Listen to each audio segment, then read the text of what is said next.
자, 그리고 성경 봉독하겠습니다. 성경 봉독합시다. 사사기 15장 14절에서 20절 말씀입니다. 삼손이 레이의 이름에 블레셋 사람들이 그에게로 마주 나가며 소리 지를 때 여호와의 영이 삼손에게 갑자기 임하심에 그의 팔 위에 밧줄이 불탄 삼과 같이 그의 결박되었던 손에서 떨어진지라. 삼손이 나귀의 새 턱뼈를 보고 손을 내밀어 집어들고 그것으로 1000명을 죽이고 이르되 나귀의 턱뼈로 한 더미 두 더미를 쌓았으며 나귀의 턱뼈로 내가 1000명을 죽였도다 하니라. 그가 말을 마치고 턱뼈를 자기 손에서 내던지고 그곳을 라맛 레이라 이름하였더라. 삼손이 심히 목이 말라 여호와께 부르짖어 이르되 주께서 종의 손을 통하여 이 큰 구원을 베푸셨사오나 내가 이제 목말라 죽어서 할례 받지 못한 자들의 손에 떨어지겠나이다 하니 하나님이 레이에서 한 우묵한 곳을 터뜨리시니 거기서 물이 솟아 나오는지라. 삼손이 그것을 마시고 정신이 회복되어 소생하니 그러므로 그 샘 이름을 에낙고레라 불렀으며 그 샘이 오늘까지 레이에 있더라. 블레셋 사람의 때에 삼손이 이스라엘의 사사로 20년 동안 지냈더라. 아멘. 네. 네. 오늘 설교 제목은 문제가 뭔데? 라는 좀 제목을 가지고 말씀을 좀 나누죠. 자, 같이 또 한 주간을 힘써서 사셨는데 한 주간 사신이라고 애쓰셨습니다. 이렇게 좀 인사합시다. 한 주간 사신이라 애쓰셨습니다. 다들 너무나 고생 많았죠? 네, 수고하셨습니다. 자, 지난주 내용이 이제 어떻게 맞춰졌나요? 자, 유다 사람들이 삼손을 새 밧줄을 둘러 묶어서 블레셋 사람들에게 넘겼습니다.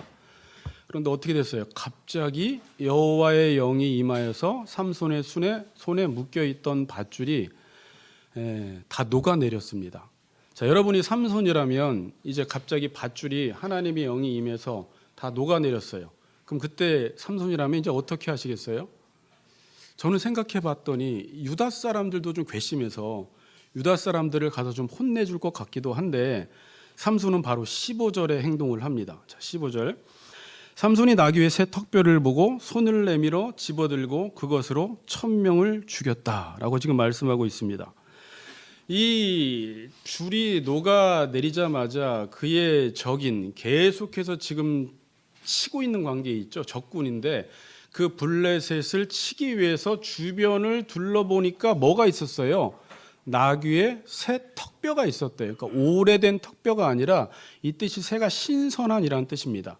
그러니까 죽은 지 얼마 되지 않은 나귀의 턱뼈를 가지고 몇 명을 죽였어요? 블레셋 사람 1000명을 죽였다라는 것입니다. 블레셋은 철을 사용하여 만든 무기를 사용하고 있었습니다. 근데 1000명이 철을 사용한 무기로 삼손과 싸우는데 당연히 블레셋 군이 이겨야 되는데 나귀 턱뼈로 지금 누가 이겼어요? 삼손이 이겼어요.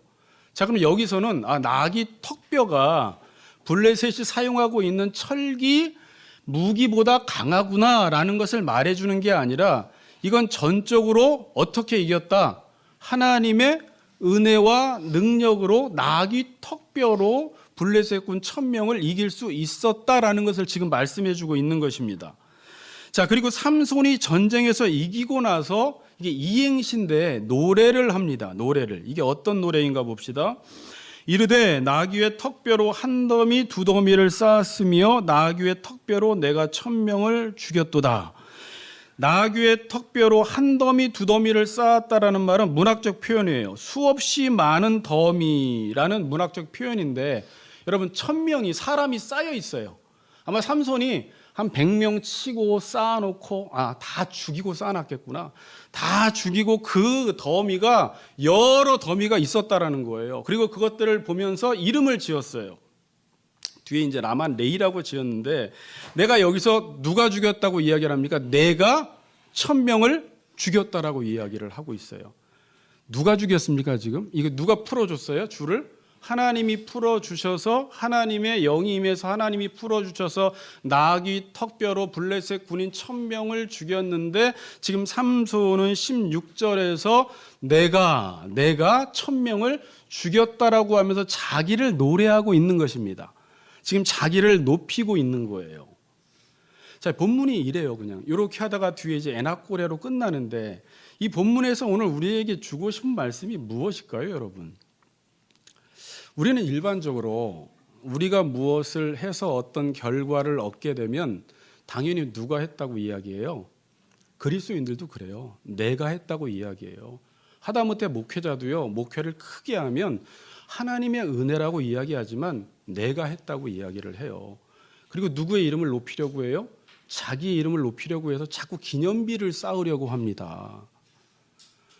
제가 어저께는 우리 경선자매 결혼식도 있고 거기도 못 가고 근데 어쨌든 우리 혁이가 또 작은 콘서트를 몇 팀을 해서 콘서트를 잠깐 보러 갔는데 제가 이렇게 팜플렛을 딱 펴보면서 딱 설교를 준비하고 있었고 원고를 갖고 갔기 때문에 이 팜플렛이 라만 레이겠구나라는 생각이 들더라고요.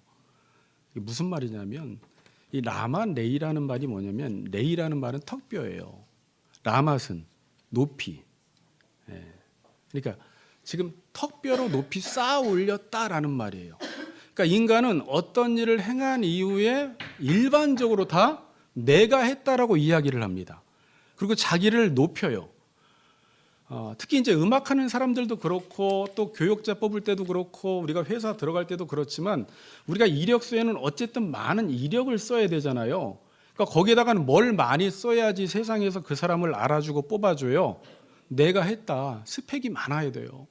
그러니까 어제도 쭉 프로필을 보다 보니까 우리 혁이는 별거 없지만 얼마나 많은 곳에서 입상을 했는지 어떤 학교를 나왔는지 어디서 수상을 했는지를 쭉 보면서 세상은 그렇게 해야지 사람들이 나를 알아주고 자기를 높이고 PR을 해야지 많이 인정을 받기 때문에 그렇게밖에 할 수가 없지만 이건 지금 하나님 앞에서는 그게 그렇게 좋아 보이는 모습은 아닌데 세상은 이런 모습이 그냥 보편화되어 있습니다. 보편화되어 있어요.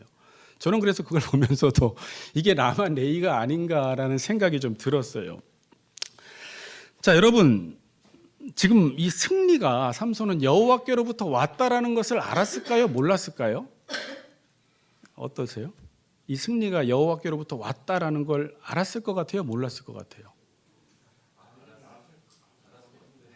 네, 여러분 본문을 읽어오셨으면 18절에 보면 주께서 이 종의 손을 통하여 이 큰 구원을 베푸셨사오니 그러잖아요. 그러니까 삼손은 알았어요? 몰랐어요? 하나님께서 이 종의 손을 통하여 구원해 주었다라는 걸 알았는데 이 고백을 앞에서 했으면 좋았잖아요.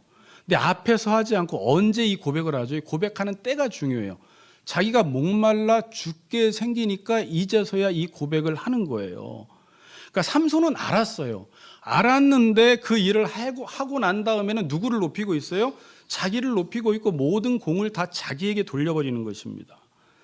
자, 지금 이 15장을 제가 쭉 살펴보면서 하나님께서 우리에게 주시는 메시지가 무엇인가 제가 두 가지로 요약을 해보았는데 하나님의 백성이 하나님의 다스림을 받지 않으니까 하나님의 말씀의 영향을 받지 않으니까 첫 번째 나타나는 특징이 뭐였어요? 지난 시간에 네 가지를 설명했죠. 시비를 걸기 시작해요. 자기 동족끼리. 자기 동족을 죽이기 시작합니다. 자기 동족을 넘겨줘요. 자기 동족끼리 베냐민 지파와 열한 지파가 싸우게 돼요. 우리 인간이 하나님의 말씀의 영향을 받지 않고 머리 대신 예수 그리스도의 뜻대로 살지 않고 그의 지배를 받지 않으면서 인간이 하는 일은 뭔가 봤더니 서로 싸우는 일을 하더라는 거예요. 두 번째는 뭐예요? 자기를 높이고 모든 공로를 다 자기에게 돌려버리는 것입니다. 저는 이걸 보면서 이 시대에 나타나는 특징들이라고 봤어요. 자, 여러분 우리가 예수를 믿고 가장 크게 변화된 게 무엇일까요? 라고 할 때는 여러 가지가 있습니다. 이렇게 질문해 볼게요. 우리가 예수를 믿고 존재론적으로 가장 크게 변화된 것이 무엇일까요? 존재론적으로. 자, 우리 병준 형제가 예수 믿기 전과 예수 믿은 이후에 존재론적으로 가장 크게 변화된 것은 예전에는 내가 주인이 되어서 내 일을 하는 사람이었습니다. 그런데 존재론적으로 이제는 하나님이 주인이 되고 내가 종이 되어서 그 하나님이 시키시는 일을 행함으로 하나님의 일을 하는 사람으로 바뀐 것이 우리의 삶 속에서 일어난 가장 큰 변화예요. 이 변화가 일어났다는 것을 알고 있습니까? 이전에는 내가 주인 되어서 내 일을 하는 사람이었다면 이제 여러분들은 성도가 되어서 하나님의 종이 되어서 하나님의 말씀을 따라 살아가면서 하나님의 일을 하는 사람으로 바뀐 것입니다. 여러분, 유대인 개념으로 이야기하면 자녀는 그 당시에 아버지가 하는 일을 대를 이어서 했습니다. 그러니까 아버지가 목수였으면 예수님도 목수였어요. 아버지가 장사를 하면 아들도 장사를 하는 것입니다. 그래서 유대인들은 자녀가 무슨 일을 하는지를 보면 아버지가 무슨 일을 하는지를 알 수가 있었어요. 자, 그래서 예수님이 아버지께서 일하시니 나도 일한다라는 말이 그 개념 속에서 나온 거예요. 그러니까 예수님께서 행하시는 일을 보면 하나님이 어떤 일을 행하시는지를 알 수가 있는 거예요. 그래서 예수님이 어디까지 진도가 나가냐면 나를 본 자는 하나님을 보았다라고 이야기해요. 물론 그 신성 모독죄로 사람들은 예수님을 처형시켰지만 유대인들의 개념으로는 우리가 하나님의 자녀가 되었으면 하나님의 일을 하는 것이 마땅하다라는 거예요. 여러분들이 성도가 되고 하나님의 자녀가 되었으면 여러분들의 삶을 보면서 우리의 삶을 보면서 아, 하나님이 이런 일을 하시겠구나라는 것을 믿지 않는 자들이 보게 하는 것이 우리의 역할이요 사명이라는 거예요. 자, 그러니까 이제 우리가 살아가는 방식은 주인이신 하나님이 말씀을 해주셔야 하고 나는 종이 되어서 주인이 하신 명령을 따라 살아가야 합니다. 자, 그럼 종으로 살아가려면 첫 번째는 하나님이 말씀을 해주셔야 돼요. 주인이 말씀을 안 해주면 종은 살 수가 없는 겁니다. 그런데 주인이 말씀을 해주어도 종이 시키는 대로 하지 않으면 종은 살 수가 없어요. 자, 주인이 말씀을 하셨습니다. 종이 그 말씀대로 했어요. 그래서 어떤 결과와 열매가 나타나면 질문입니다. 이게 내가 한 거예요? 주인이 한 거예요? 내가 한 건 뭐예요? 주인이 시키는 대로 한 것이죠. 물론 한 것은 있지만 시키는 대로 했을 때 어떤 결과가 나타나면 그것은 주인이 한 것입니다. 자, 근데 보통 우리는 그리스도인들도 제 안에 있는 문제도 뭐냐면 보니까 하나님의 은혜를 받고 하나님이 성령을 나에게 부어주셔서 하나님의 말씀을 따라 제가 어떤 일을 했을 때 어떤 사역적 결과가 나타났을 때 저는 어떻게 생각을 하냐면 하나님의 은혜라고 이야기하지만 그 나타난 결과가 크면 클수록 그 공을 누구에게 돌리고 싶어요? 나에게 돌리고 싶어요. 나에게. 여기서부터 이제 문제가 생기기 시작하는 것입니다. 여러분, 그냥 이 정도 개척교회는 큰 공을 돌리건 안 돌리건 큰 문제가 없어요. 그런데 하나님이 시키시는 일이 큰 일이면 그 큰 일을 하나님은 아무에게나 맡기지 않습니다. 그럼 누구에게 맡길까요? 그 일을 행한 후에 나는 무익한 종입니다. 이 모든 일을 하나님이 행하셨습니다. 그래서 하나님께 영광을 돌릴 자에게 그 일을 맡겨요. 자, 근데 사도 바울 같은 경우에는요, 제가 보니까 하나님의 일을 맡았는데 너무나 큰 일을 맡았어요. 1차, 3차, 3차까지 로마까지 전도를 하면서 수많은 사람들을 구원시키는 일을 했었고 그에게는 능력이 있었어요. 그럼 사도 바울은 그 하나님의 일을 행한 후에 어떤 자기 인식을 했을까요? 사도 바울도 인간인지라 이찬수 목사님도 맨날 그런 말씀하시던데 끊임없이 자기 자신을 부인하지 않으면 사람들의 인정 그 받는 것에 대해서 자유롭지 못하면 타락할 수밖에 없다고 이야기를 하는데 사도 바울도 충분히 그럴 가능성이 있었기 때문에 하나님이 어떤 장치를 하나 마련해 주셨죠. 자기를 높이지 못하도록, 자고하지 못하도록, 자기를 드러내지 못하도록 질병을 허락하셨어요. 질병을 허락하신 이유가 뭐예요? 끊임없이 하나님의 능력이 사도 바울 안에 머물게 하려고. 그래서 하나님이 시키신 일을 행해 놓고도 이것은 내가 한 것이 아니라 하나님의 은혜로 되었다라는 것을 고백할 수 있도록 그 사도 바울의 심령을 하나님이 만지시는 작업을 한다라는 것입니다. 우리는 누구나 다 그래요. 저도 그래요. 하나님 큰 일 맡겨주세요. 우리 자녀가 큰 일 하기를 원합니다라고 해서 하나님도 큰 일을 맡겨주고 싶은데 만일 그 큰 일을 맡겨줬는데 그것을 지금 삼손처럼 노래를 하잖아요. 내가 했다. 그리고 자기가 자기의 이름을 높여버리는 일을 하면 하나님의 영광을 가려버리는 행위가 되거든요. 그러니까 종은요, 누가복음 17장 10절에 이런 말씀을 하는데 하나님이 하라고 한 일을 행한 후에 뭐라고 이야기해야 돼요? 우리는 무익한 종입니다. 우리가 하여야 할 일을 한 것뿐입니다 라고 대답을 해야 돼요. 자, 이거 오늘 되게 중요한 말이에요. 이게 안 되면요, 하나님의 종으로서의 자격이 없습니다. 그러니까 하나님께 버림당해요. 사울이 이러다가 버림당했어요. 자기를 높이다가. 여러분, 그런데 우리가 하는 그 사역이 위대하고 아까 크면 클수록 나는 무익한 종입니다. 내가 해야 할 일을 한 것뿐입니다 라고 고백하고 뒤로 빠지는 게 아니라 많은 사람들이 어떤 유혹을 받냐면 자기를 드러내고자 하는 유혹을 받아요. 근데 사사기 시대에는 왕이신 하나님을 주인으로 인정하지 않고 자기 소견에 오른 대로 살았더니 두 가지 현상이 나타나는데 자기들끼리 싸우고 두 번째는 어떤 일을 행한 후에 사사마저도 자기의 이름을 높이고 내가 했다라고 교만해지는 현상이 나타나더라는 것입니다. 자, 그리고 주인이 시키는 대로 했을 때 어떤 결과가 나타나면 주인에게 영광을 돌려야 합니다. 왜요? 주인이 시켰기 때문이에요. 그렇게 사는 게 종의 역할이에요. 여러분, 종으로 산다는 게 쉬워요, 어려워요? 그런데 종은요, 뒤에 이야기하겠지만 종으로 살면 하나님을 완전 경험해요. 하나님을 완전 알게 돼요. 그리고 종은 종으로서 완전 살게 돼버려요. 그러니까 종의 역할은 뭐냐면, 자, 지금 저나 여러분의 역할은 뭐냐면, 여러분들이 어떤 일을 하든지 여러분들이 그에 대한 결과가 나타나면 사람들이 여러분을 막 높이려고 할 때 하나님이 하셨어요 라고 진심으로 고백을 해야 돼요. 거기까지 종의 역할이에요. 여러분, 빛나는 조연이라는 말이 있죠. 빛나는 조연.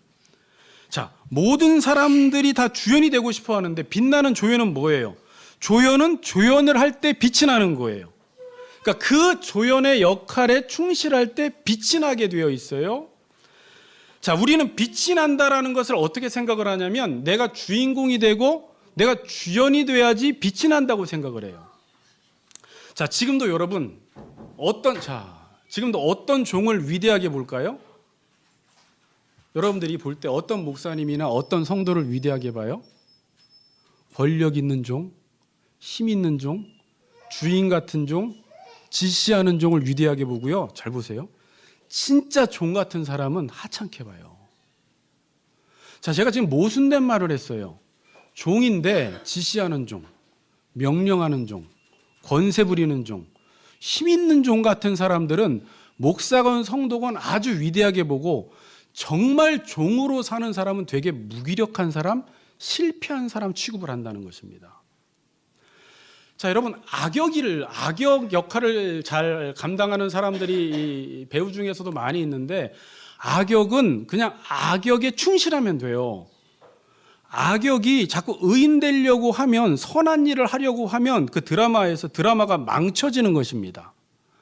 하나님이 우리를 부르실 때부터 예수 그리스도의 종으로 우리를 불렀기 때문에 우리는 주인이 되려고 하면 안 돼요. 그냥 주인이 시키는 일을 하면 되는 건데 교회에서조차도 목사님들조차도 자꾸 자기가 주인 되려고 하고 주연이 되려고 하다 보니까 은퇴할 때도 문제가 생기는 거고 교회 안에서도 계속 다툼과 싸움은 무엇이냐면 내가 내 자리에 있지 않아서 그래요. 저는 로마서 12장을 설교를 하다가 우리가 구원받은 하나님의 사람으로서 12장부터 첫 번째로 우리가 예배자가 되어서 하나님의 뜻을 분별을 해야 한다라고 이야기를 하고 12장 3절에 첫 번째로 나오는 게 뭐냐면 생각 이상의 생각을 품지 말라는 거예요. 네가 누구인지 알고 네 자리에서 믿음의 분량대로 살라는 거예요. 세상 말로 주제 파악 잘하라는 거예요. 우리가 종이에요. 목사가 되어도 장로가 되어도 이건 직분이지 계급이 아니잖아요. 그럼 그 자리에서 주님을 섬기기 위해서, 지체들을 섬기기 위해서 우리를 불러주셨는데 많은 사람들이 이것을 계급으로 알아요. 생각 이상의 생각, 월권을 해버리는 것입니다. 그리고 모든 영광을 다 자기가 가로채버리는 거예요. 그러면서 교회 안에 싸움과 분열이 일어나기 시작해요. 그리고 서로 자기가 인정받지 못해서 안달이 난 것이에요. 저도 그렇고 여러분들도 그렇고 인정 욕구에서 벗어나지 못하면 하나님의 일을 하지 못합니다. 지금 사사기 시대가 이렇게 불행한 이유가 뭘까? 여러분, 사사기 시대가 이렇게 불행한 이유 한번 원인 진단을 해보세요. 제가 적어봤어요. 못 먹어서 불행한 것 아닙니다. 못 입어서 불행한 것 아닙니다. 뭘 못해서 불행한 것도 아닙니다. 집이 작아서 불행한 것도 아니에요. 여행을 못 가서 불행한 것도 아닙니다. 사사기 시대가 이렇게 불행한 이유가 무슨 이유예요? 자기 옳은 대로 살아가서 그래요. 시키는 거 하지 않아서 그래요. 자, 좀 들려요? 자기가 주인처럼 살려고 해서 이 사사기 시대가 불행했던 거예요. 여러분, 이 시대가 불행한 이유도 마찬가지예요. 하나님의 일은, 잘 들으세요. 자, 이제 하나님의 일은 잘한다고 되는 문제가 아닙니다. 여러분들이 지금부터 하나님의 일을 하는데 잘한다고 되는 문제도 아니고, 열심히 한다고 되는 문제도 아니고, 노력한다고 되는 문제도 아니고, 계획을 잘 세워서 되는 문제가 아니라 하나님의 일을 하려면 종의 자리에 있어야 돼요. 이것부터 돼야 돼요. 종의 자리에 있지 않으면 하나님의 일은 그냥 물 건너간 것입니다. 아무리 열심히 노력을 하고 잘하고 계획을 세우고 노력을 해도 종의 자리에 있지 않으면, 시키는 걸 하지 않으면 하나님과 무관한 일이 돼버린다라는 거예요. 그래서 산상수훈 결론이 그렇게 맞춰지는 거예요. 선지자 노릇할 수 있어요. 이 사람의 문제는 뭐였을까요? 선지자 노릇하는 자체가 문제일까요? 종의 자리에 있지 않은 거예요. 자기 일을 한 거예요. 목회 일을 하면서 자기를 위해서 한 거예요. 하나님이 시키는 걸 하지 않았다라는 걸 지금 문제 삼는 거예요. 예수님은 많은 권능을 행할 수도 있어요. 귀신도 쫓아낼 수 있어요. 귀신 쫓아내는 거 나쁜 거 아닙니다. 하나님의 나라가 임할 때 가시적인 현상으로 귀신이 떠나가는 일이 일어납니다. 그런데 하나님이 지금, 예수님이 문제 삼는 건 뭐예요? 네가 종의 자리에 있지 않았다라는 걸 지금 문제 삼는 거예요. 네. 재밌는데 왜 조세요? 재밌는데 이 설교가. 네.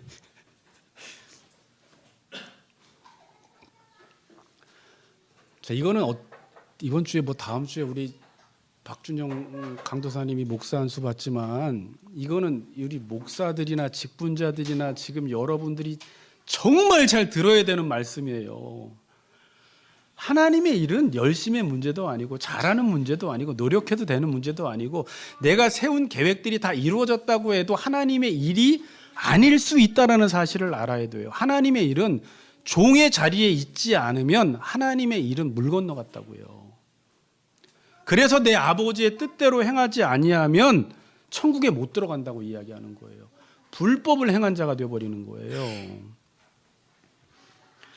종의 자리에 있지 않으면 그 일이 하나님의 일처럼 보여도 그건 결국 자기의 일이 되어서 그 일을 통해서 결국은 자기를 높이고 자기에게 모든 공로를 돌려버리는 것입니다. 어디에 있지 않으면? 종의 자리에 있지 않으면. 지금 우리 신앙생활의 문제는요, 뭘 했느냐 안 했느냐, 얼마나 많이 했느냐, 얼마나 크게 했느냐의 문제가 아니라 하나님의 백성이 하나님의 종으로 살지 않는 것이 문제예요. 하나님의 종, 그러니까 하나님이 시키는 것을 하지 않으면 뭘 많이 했다라는 것은, 뭘 크게 했다라는 것은 아무런 의미가 없다라는 것입니다.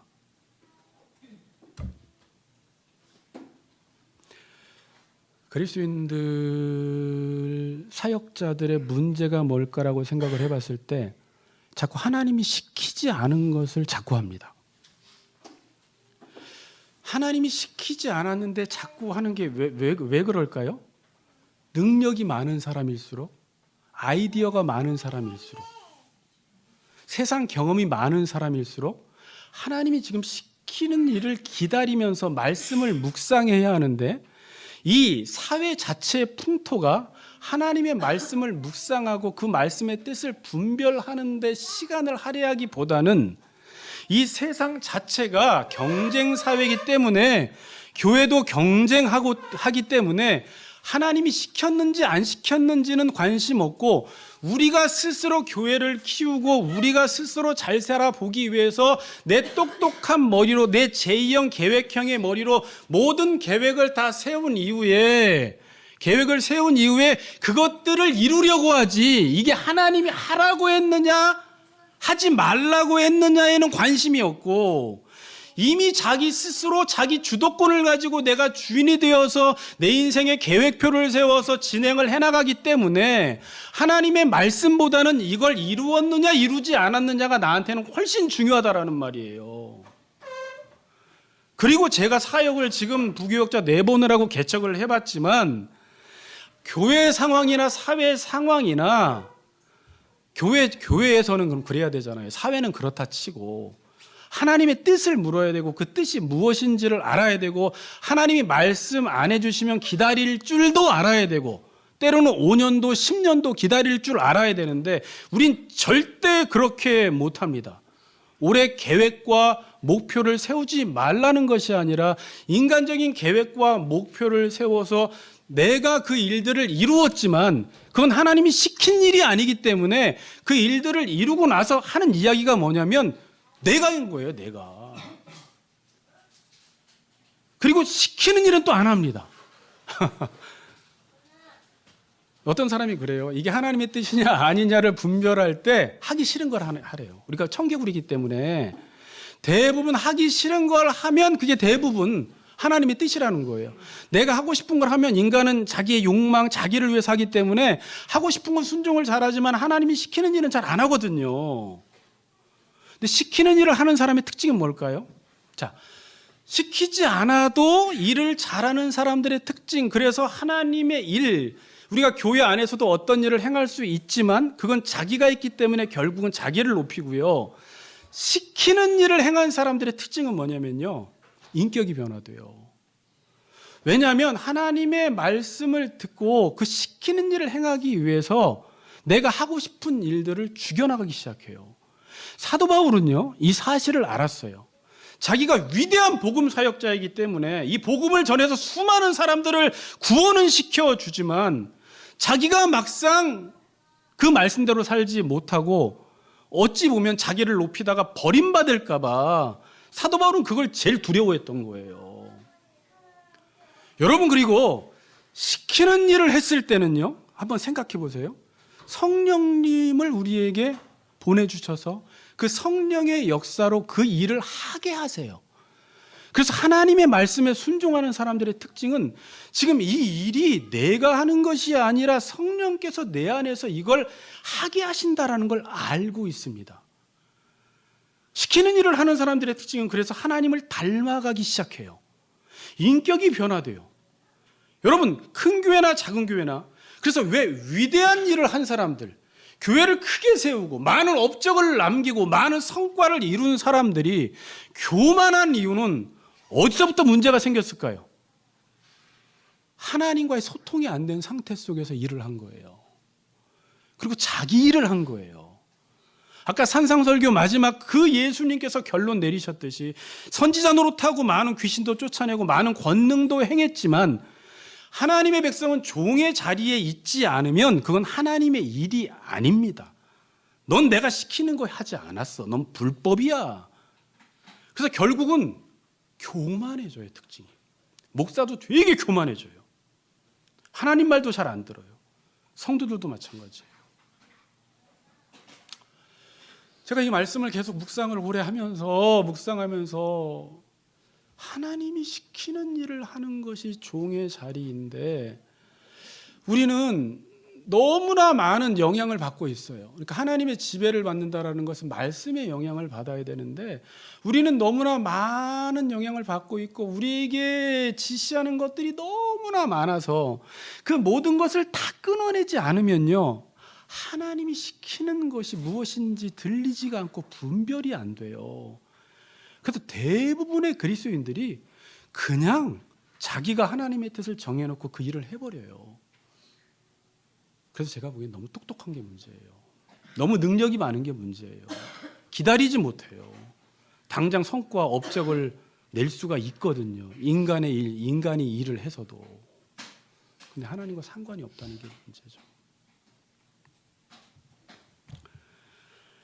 종으로 안 사는데 뭘 많이 했다라는 것은 아무런 의미가 없고 그것은 주님과 상관이 없는 것입니다.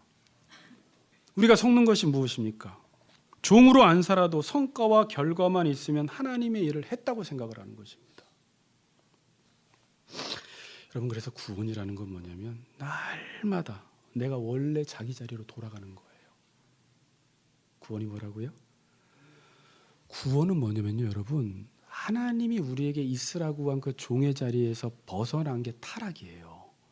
구원은 뭐냐면 다시 하나님이 시키는 자리, 종의 자리로 오는 게 구원입니다. 여러분들은 이미 예수를 믿고 구원을 받았어요. 근데 다시 어떻게 돼요? 또 다시 여러분들의 그 자리에서 자꾸 이탈을 해요. 또 내가 주인으로 살려고 해요. 그 사도 바울이 뭐라고 했어요? 날마다 자기 자신을 쳐서 복종시켜야 돼요. 맞아, 나는 십자가에 못 박혔지. 나는 하나님의 종이지. 나는 이미 죽었지.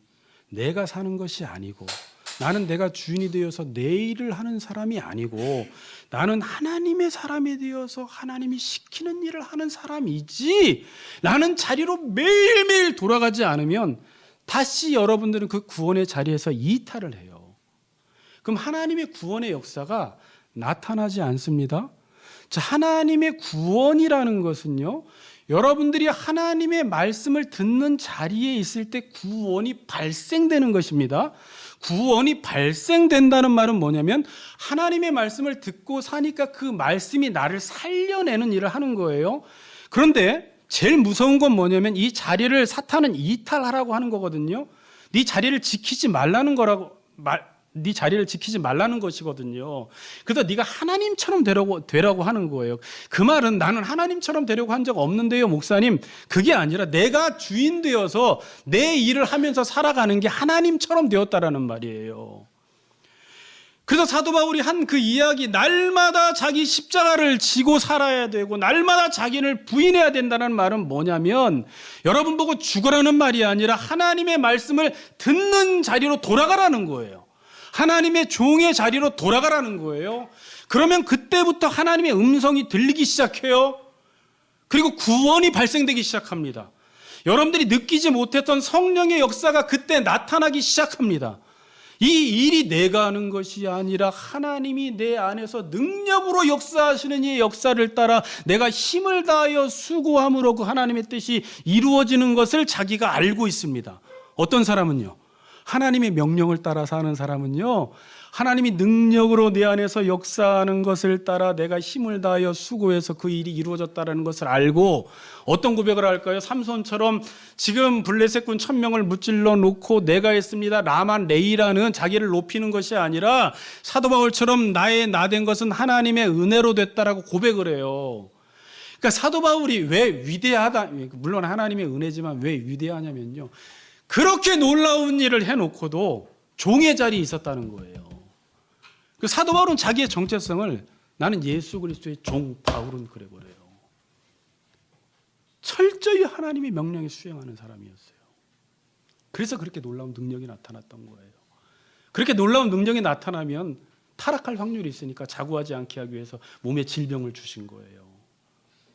계속해서 하나님의 말씀을 듣고 사는 자리에 있게 하기 위해서. 결국은 신앙생활은요, 하나님이 시키는 일을 하는 건데 이 시키는 일을 하도록 하나님이 여러분들에게 지금 어떤 역사를 하는 거예요. 다른 음성을 듣고 있으면 하나님이 그 여러분들이 좋아하는 걸 다 끊어내시고 하나님의 말씀을 들을 수 있는 환경으로 몰아가시고 광야로 몰아가시고 그래서 그 말씀을 듣게 하시고 그 말씀을 따라 살아갈 수 있도록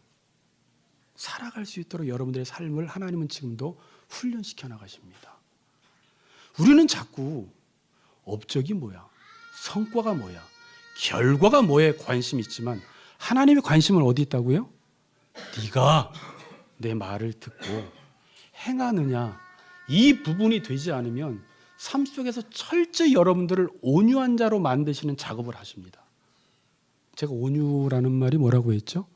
길들여지지 않는 들나귀를 길들이는 거예요. 충견들 있죠. 자기가 힘이 있어서 개가 자기 마음대로 날뛸 수 있지만 저거 해 그러면 저거 하고, 앉아 그러면 앉고, 일어나 그러면 일어나고, 물어 그러면 물고. 이게 온유라는 뜻이에요. 하나님이 우리를 이렇게 만드시는 거예요. 그래서 모세라는 지도자를 하나님은 사용하시기 위해서 당장 뛰어들게 하지 않았어요. 그의 함정은 놀라웠어요. 그의 배움은 애굽의 모든 학문들을 다 통달했음에도 불구하고 하나님은 그것으로 하나님의 일을 할 수 있다고 보지 않습니다. 어떤 게 필요했어요? 광야에서 양을 키우면서 하나님의 음성을 듣고 그의 음성대로 살아갈 수 있는 종의 훈련을 받지 않으면 하나님의 일을 할 수 없기 때문에 그 일부터 시키신 거예요. 구원의 자리란, 잘 들으세요, 하나님이 말씀하시고 내가 그 말씀을 듣는 자리에 계속 있어야 돼요. 사사기 시대의 불행은 다른 데서 오지 않았습니다. 이제 여러분들이 16장을 넘어가서 17장에 보면 도덕적인 타락과 윤리적인 타락, 다시 말하면 영적인 타락과 윤리적인 타락이 같이 옵니다. 사사기 시대 17장부터 21장까지는. 자, 그래서 뒤에 여러분들이 이제 집에 가서 읽어오세요. 17장부터 이제 읽어오시는데 보면 레위인이 첩을 둡니다. 목회자가 첩을 둬요. 신상을 만듭니다. 개인 제사장을 두어서 복을 빌어달라고 합니다. 그때 동성애가 보편화됩니다. 토막살인이 이루어집니다. 자기 집합끼리 싸웁니다. 자, 저는 이걸 보면서 이 시대에 일어나는 일이 그대로 일어나고 있어요. 레위인이 첩을 두고 각자 신상을 만들고 개인 제사장을 두어서 복을 빌어달라고 하고 동성애가 보편화되고 토막살인이 이루어지고 집합끼리 싸우고, 이게 늘 뉴스에서 나오는 이야기들이에요. 그리고 사사기가 맞춰진 이후에 사무엘상이 시작되면서 엘리 제사장이 등장을 하죠. 그때 특징이 뭐였어요? 엘리 제사장이 눈이 어두워졌어요. 지도자가 눈이 어두워져서 영적으로 앞을 보지 못해요. 그러니까 바로 2장 17절에 예배가 멸시되어져요. 그리고 모든 제사장들부터 성도들이 어떻게 예배를 드려요? 자기의 탐욕을 채우기 위해서 예배를 드립니다. 이게 이 시대 특징이에요. 근데 이런 일들이 왜 일어난 거예요, 여러분? 왜 일어난 거예요? 지금도 사회에서는 이러한 일들을 해결해 보기 위해서 법을 개정하기도 하고 학교, 대안학교를 세워보기도 하고 지도자를 바꿔보기도 하고 수많은 대안들을 내놓지만 여러분, 그거 갖고 되는 게 아니에요. 인간이 원래 종의 자리로 돌아가지 않으면, 다시 말하면 각각 자기 소견에 옳은 대로 살지 않아야 돼요. 그리고 하나님의 지배와 하나님의 말씀의 영향을 받지 않으면 이 문제는 해결이 안 됩니다. 점점 확대되기 시작해요. 지금 그래요, 지금. 나중에 사무엘에게 하나님께서, 사무엘이 하나님의 음성이 들릴 때 뭐라고 고백을 하죠? 아세요? 주여 말씀하옵소서, 종이 듣겠나이다로 역사가 새롭게 회복이 되기 시작해요. 중요한 고백이에요. 주는 말씀하시고 종은 들어야 한다는 거예요. 다윗과 사울의 차이도 이 차이예요. 다윗은 주님의 말씀을 들었어요. 그래서 점점 잘 돼요. 사울은 처음에 잘 됐지만 어떻게 돼요? 하나님의 말씀을 듣지 않아요. 교만했어요. 자기가 제사를 집행해버려요. 네가 내 말을 버렸으니까 내가 너를 버리겠다라고 해버려요. 하나님의 초점은 어디에 있냐면 얼마나 위대하냐, 얼마나 스펙이 좋냐, 학벌이 좋냐, 얼마나 위대한 일을 했느냐에 관심 없습니다. 네가 내 말을 듣냐 안 듣냐에 하나님 관심이 있으세요. 그래서 사사기 시대에 어떻게 지금 한 시대가 부흥이 일어나고 그 사회가 개혁이 되고 회복이 되냐면, 주는 말씀하시고 종은 들을 때, 이때부터 놀라운 일이 일어나기 시작해요. 그래서 사무엘상 3장 19절 21절, 제가 이 구절을 너무 좋아하거든요. 청년회 때 이 구절을 가지고 제가 집회를 했었는데, 그때 사무엘상을 공부하면서 이 말씀이 그냥 가슴을 막 뛰게 만든 구절이에요. 읽어드릴게요. 사무엘이 자라매 여호와께서 그와 함께 계셔서 그의 말이 하나도 땅에 떨어지지 않게 하시니 단에서부터 북쪽에서부터 남쪽 부엘세바까지 온 이스라엘이 사무엘은 여호와의 선지자로 세우심을 입은 줄을 알았더라. 여호와께서 실로에서 다시 나타나시되, 줄치세요, 부흥이에요. 다시 하나님이 나타나세요. 사사기 시대에 나타나지 않았습니다. 사무엘상 3장 1절만 해도 말씀이 희귀하여 이상이 보이지 않고 예배가 멸시되어지고 제사장들이 자기의 탐욕을 위해서 제사를 드리고 있던 그때에 사무엘 한 사람 한나의 기도를 통하여 사무엘이 태어나고 사무엘이 여호와 앞에서 자라기 시작하면서 주여 말씀하옵소서 종이 듣겠습니다라는 이 종의 자리로 인간이 돌아가면서 하나님의 말씀이 떨어지는데 그 말씀이 하나도 땅에 떨어지지 않고 다 열매를 맺는다라는 거예요. 이러면서 부흥이 일어난 거예요, 여러분. 따라해 봅시다. 주여 말씀하옵소서. 종이 듣겠습니다. 주여 말씀하세요. 나는 내 갈 길 가겠습니다. 지금 이 시대의 한국 교인들은 참 좋아요. 말씀이 정말 홍수 같은 시대에 살아가고 있지만 듣지 않아요. 듣지 않아서 자기를 속여요. 야고보서에 나온 표현처럼. 말씀을 듣기만 하고 행하지 않아도 자기를 속이는 자가 되지 말라고 했거든요. 종의 자리에서 이탈해버렸어요. 구원을 시켜줬더니 다시 그 구원의 자리에서 나가버린 거예요. 그러면서 사사기 17장부터 21장에 일어나는 모든 일들이 이 사회에서 지금 일어나고 있어요. 저는 여기서 여호와의 말씀으로 사무엘에게 자기를 나타내시는 우리의 간절한 소원이 뭐예요? 저는 예배 가운데 우리 모든 성도님들이 하나님 앞에 살아가면서 하나님이 말씀으로 우리 가운데 나타나시는 것이 우리의 소원 아닙니까?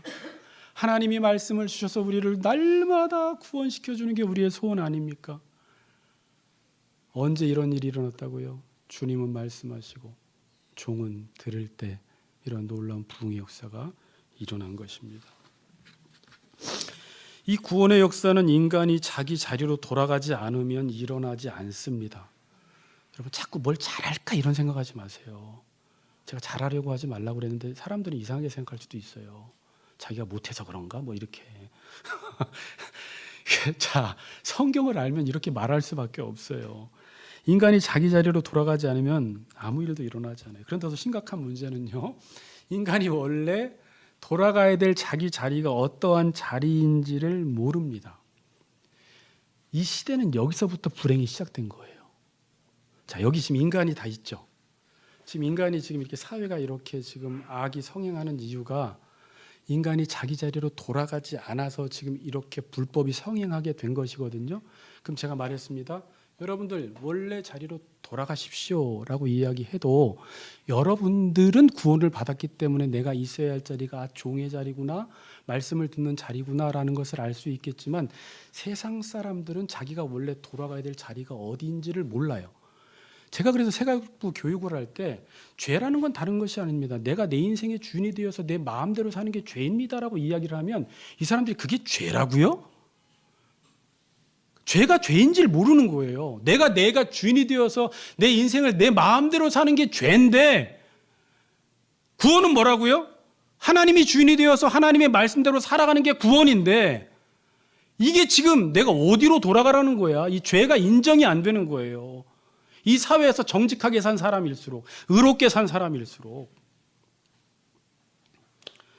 여러분, 이 세상에서는 인간이 있어야 할 자리가 어디라고 지금 가르쳐주고 있습니까? 여러분들이 어디? 주인이라고 가르쳐줘요. 주인의식을 가지라고 이야기를 해요. 이건 뭐냐면 인간이 죽을 수밖에 없도록 내모는 것입니다. 야, 너 주인의식을 가지고 살아. 네가 인생의 주인이야 라는 이 말이 사탄의 말이에요, 여러분. 목사님 그게 무슨 사탄의 말입니까? 이게 창세기에서 2장에서 들렸던 사탄의 말이에요, 여러분. 여러분 학교에 가면 선생이 있고 학생이 있어요. 근데 학생에게 자유를 준다고 하면서 네가 학생하고 싶으면 학생하고 선생하고 싶으면 선생을 해. 네가 선생 의식을 가지고 살아 그러면 어떻게 돼요? 학생 죽으라는 말이에요. 너는 그냥 학생이야 이렇게 이야기를 해줘야 돼요. 자, 남자는 남자로 살아야지 행복하고 여자는 여자로 살아야지 행복합니다. 근데 지금 이 사회는 어떻게 해요? 내가 성 정체성을 정해라고 이야기를 합니다. 이게 성적 지향이라고 이야기하죠. 네가 성 정체성을 정하라는 거예요. 이 말이 자유를 주는 것 같지만 여러분 이걸 죽음으로 이게 몰아넣는 것입니다. 자, 앞에 보세요. 자, 자유라는 것을 우리는 자꾸 네가 남자로 살고 싶으면 남자로 살고 여자로 살고 싶으면 여자로 살아서 네가 자유인이니까 네 성 정체성을 정해라는 말이 자유인 것 같지만 이건 죽으라는 말이에요. 자꾸 이 세상은 자유와 인권에 대해서 오해를 하고 있어요. 자유는 뭐냐면요. 종은 종으로 사는 게 자유고 주인은 주인으로 사는 게 자유예요. 인권은 종은 종으로 살도록 해주는 게 인권이고 주인은 주인으로 살도록 해주는 게 인권이라고 이야기를 하는 거예요. 근데 지금 세상은 인권이란 말을 어떻게 써요? 자유라는 말을. 자, 여러분 성경에서 자유의지라는 말 있죠. 하나님이 인간에게 자유의지를 주셨죠. 그건 자기가 종의 자리에서 마음껏 할 수 있는 걸 하라는 거예요. 그런데 네가 그 자리에서 이탈하면 죽는다라는 말을 하신 거예요. 근데 지금 사탄은 무슨 말을 해요? 자유라는 것은 그 종의 자리에서 벗어나도 네가 주인의 자리에 가는 게 자유야! 라고 지금 사탄은 우리에게 가르쳐주고 있는 거예요. 그러니까 이 교사들부터 부모님들부터 목회자들부터 이 자유에 대한 인권에 대한 개념이 없으면 세상에서 쓰는 인권의 개념, 자유의 개념이 다 뒤틀려 버렸어요, 지금. 여러분들이 지금 앞으로 이제 동성애 문제가 계속 부각되기 때문에 성평등과 양성평등, 저도 비슷한 줄 알았어요, 처음에. 읽어보니까 여러분 아세요? 양성평등은 그냥 생물학적 남녀는 당연히 평등해야 돼요. 이건 좋은 말이에요. 성평등은 뭘까요? 무서운 말이에요. 이게 젠더 이데올로기인데 성평등은 뭐예요? 자기가 성을 정하라는 거예요. 이게 사회적 성이라고 이야기를 해요. 내가 남자를 하고 싶으면 남자하고 여자하고 싶으면 여자라는 것입니다. 지금 이걸 여러분 우리나라에서는 좀 이상하지만 뉴질랜드나 유럽에서는 20, 30년 전에 차별금지법이 통과되어서 난리가 아니에요 지금.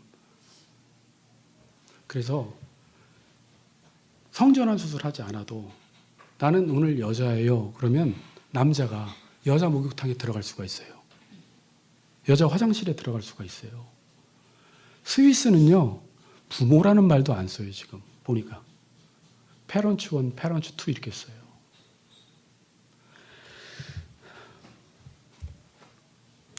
이 성평등자가 이 생물학적 성을 다 해체시켜버리고 나중에 가족까지 다 해체시켜버리라고 해요. 이 젠더 이데올로기가요. 그 위에 젠더 주류화라고 이야기를 하는데 이 젠더 주류화가 뭐냐면 인류를 재교육시켜서 들으세요. 남녀의 경계를 허물고 가정을 해체하는 것이 젠더 주류화의 목적이다 그래요. 그래서 그 실천 방안으로 이 사람들이 토대를 마련하는 작업이 헌법이나 법률, 자치단체 조례에 성평등이라는 문구를 집어넣는 작업을 지금 하고 있어요. 우리는 성평등 그러면 이 의미를 잘 모르면 성평등 좋은 거 아니야? 집어넣죠. 난리가 나요. 이제 그 뒤에부터. 뚝이 무너져 버리기 시작하고요. 나중에 수습이 되질 않습니다. 뉴질랜드에서는요. 어떤 아이가 남자하고 싶고 여자하고 싶을 때 그것을 억제시키거나 너가 원래 네 자리로 돌아가라고 상담을 해주면 3년 이하의 징역에 들어간대요. 상담해주지 말라는 거예요. 그들의 성적 지향을 존중해 주라는 거예요. 이 정도까지 왔어요 지금. 이게 왜 이렇게 된 거죠? 간단해요. 하나님이 창조하신 질서 하나를 몰라서 그래요. 창조 질서 하나를 몰라서. 제가 정리해 드릴게요. 성은 남자와 여자밖에 없어요. 결혼은 남자와 여자가 하는 게 결혼이에요. 가정은 남자와 여자가 만나서 결혼해야지 가정이 형성되는 거예요.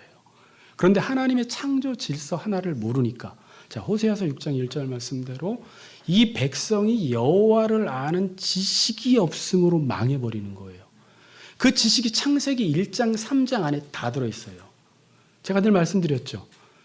제가 저를 가르쳤던 교수님, 히브리어 교수님이 창세기 1장에서 3장을 안다는 것은 성경의 90%를 안다라고 이야기를 했어요. 1장에서 3장을 모르면요, 뒤에 회복이라는 이 개념이 다 틀어져 버려요. 하나님 나라가 무너졌기 때문에 인간이 원래 자기의 자리에 있어야 되는데 그 자리를 이탈해서 예수님이 오셔서 우리를 원래 자기 자리로 돌려보내는 게 구원이거든요. 근데 그리스도인들조차도 구원이 무엇인지를 몰라요. 종으로 산다는 게 비참하다고 생각을 해요. 예수를 믿고 그래서 자기가 계속 주인의식을 가지고 살아가는 거예요. 하나님의 말씀 듣는 걸 귀찮아해요. 시키는 거 하지 않으려고 해요. 그러면서 이 사회가 사사기서 17장 이후부터 도덕적, 영적으로 타락해가기 시작하는데 똑같이 자기의 복을 위해서 예수 믿기 시작하고 처벌두기 시작하고 토막살인 사건이 나기 시작하고 사람들이 사악해졌잖아요. 동성연애가 지금 점점 확대되고 있고 우리나라에까지 물결이 휩쓸고 있고. 그래서 지금은 동성끼리도 결혼해도 된다고 하고 동성혼을 한 가정으로 지금 인정해달라고 합니다. 그래서 이번에 여러분 아시겠지만 7월 18일 날 대법원 전원 합의체에서 동성 배우자의 건강보험 피부양자 자격을 인정하는 첫 판례가 나왔어요. 인정해달라는 거예요. 우리도 똑같이 이성간에 결혼한 것과 동일한 부부라는 거죠. 지금 나라가 이 차별금지법 동성애 동성혼 합법화를 지금 통과시키려고 국회의원들이 뭣도 모르는 국회의원들이 얼마나 애쓰고 있는지 몰라요. 그래서 이번에 한국교회에서는 이게 통과되어지면 이 뚝이 무너져 버리면 기독교가 설 자리가 없어져요. 생태계가 다 무너져 버려요. 자, 그래서 이번에 우리 총회에서 가장 큰 이슈가 뭐였냐면 10월 27일 날 200만이 종교개혁 주일 날 광화문과 용산 일대에 몇 명이 모인다고 했는데 200만이 지금 목표예요. 근데 아마 200만이 가능할 것 같다고 이야기합니다.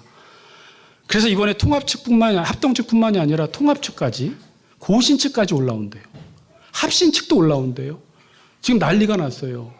수백 대 버스를 동원해서 주일 날, 근데 우리는 수련회 기간이더라고요. 그래서 수련회 마치고 아이들은 광화문 나갔다 큰일 날 것 같고 우리 성도들은 점심 먹고 갈 수 있으면 함께 동참해서 예배 드리면 좋을 것 같아요. 기독교인들이 100만, 200만 모이면 통과 못 시킵니다, 이거. 그래서 우리 교회도 작지만 함께 동참하고 지금 모든 교회들이 함께 다 동참하기로 했어요. 좀 기적이 일어났어요. 여러분, 이 혼란들이 왜 일어나는 거예요? 창세기에서 하나님이 인간이 있어야 할 자리를 정해주고 그 자리를 이탈하면 죽는다고 분명히 말씀하셨는데 사탄은 네가 이 자리를 이탈해서 네가 하나님처럼 되라는, 정체성을 바꾸면 자유가 찾아온다는, 정체성을 바꾸면 결코 죽지 않는다, 네가 산다라고 지금 사탄은 계속 미혹하고 우리를 유혹하고 있는 거예요. 그게 어디까지 왔어요? 유교 문화 속에서 이 동성애라는 것은 우리가 허락을 안 했는데 이제 한국마저, 이 한국이 마지막이래요. 한국의 뚝이 무너지면요 다 무너진대요 지금. 근데 한국 목사님들이 독하긴 독하더라고요. 이번에 나오신 그 손 목사님도 독하더라고요. 그분 한 사람 때문에 지금 이 모든 전국 동원되기 시작했는데 하나님이 그분에게 그러셨대요. 얘야, 한국교회는 끝나지 않았다. 마지막 보루다. 이걸 지켜내라. 제가 삼손을 설교하기 어려운 이유가 무엇일까라고 했을 때 이런 생각이 뻗뜩 나더라고요. 자기 소견에 오른 대로 사람들이 살아가고 있고 자기가 주인으로 살아가고 있으니까, 그리고 항상 어떤 일을 행한 이후에 삼손처럼 내가 했다라고 이야기하고 모든 공을 자기에게 돌리는 게 우리에게는 익숙해요, 안 익숙해요?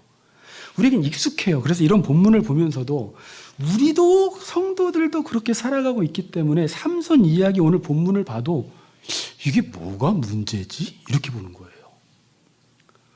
왜? 우리도 보통 자기가 블레셋 군인 1000명을 나귀 턱뼈로 죽여버렸으면 내가 했다라고 하는 거 당연한 거잖아요. 그리고 내가 했기 때문에 기념비 라마 레히라고 이름을 붙여버리는 거잖아요. 이름도 잘 붙여요, 삼손은. 뒤에 부르짖는 자의 셈, 애나 꼬레 이래가지고 자기가 뭐만 했다 하면 자기를 높이는 장명을, 이름을 지어버려요.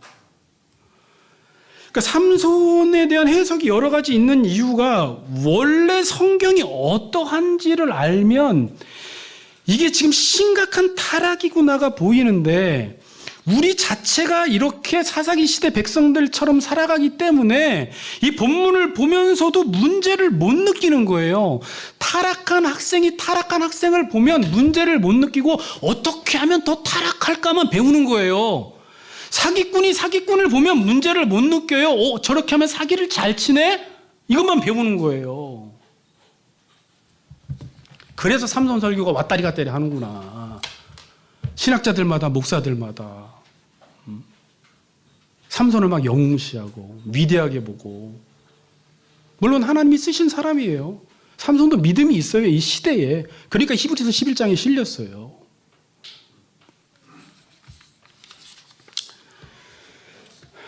마지막 18절, 19절 보고 마칩시다. 18절, 삼손이 이제 지금 심히 목이 마르대요. 왜 말랐을까요? 나귀 턱뼈로 블레셋군이 1000명을 치고 그걸 산더미처럼 쌓아놨어요. 얼마나 힘들었을까요? 물 한 모금 마시지도 않고. 그러니까 목이 말라 여호와께 부르짖어 이르되 주께서 종의 손을 통하여 이 큰 구원을 베푸셨사오니 내가 이제 목말라 죽어서 할례 받지 못한 자들의 손에 떨어지겠나이다 하니. 그래요. 여러분, 사사기 시대는 부르짖는 시대가 아니었어요. 부르짖지 않았죠. 악을 행해놓고도 징계를 받아도 부르짖지 않는 시대. 뭐가 잘못인지도 모르는 시대였어요. 사사가 부르짖기 시작합니다. 그런데 언제 부르짖어요? 자기가 위기 상황에 처하니까, 목말라 죽게 생겼으니까 여호와께 부르짖습니다. 그리고 부르짖으면서 하는 말이 뭐예요? 주께서 종의 손을 통하여 이 큰 구원을 베푸셨사오니. 앞에서는 자기가 나귀 턱뼈로 블레셋 1000명을 죽인 이후에 내가 했다 그래놓고 이제 위기 상황에 처하게 되고 죽게 생겼으니까 어떤 고백을 해요? 주께서 종의 손을 통하여 블레셋을 구원했다 그래요. 내가 이제 목말라 죽어서 할례 받지 못한 자들의 손에서 떨어지게 되었나이다 라고 해요.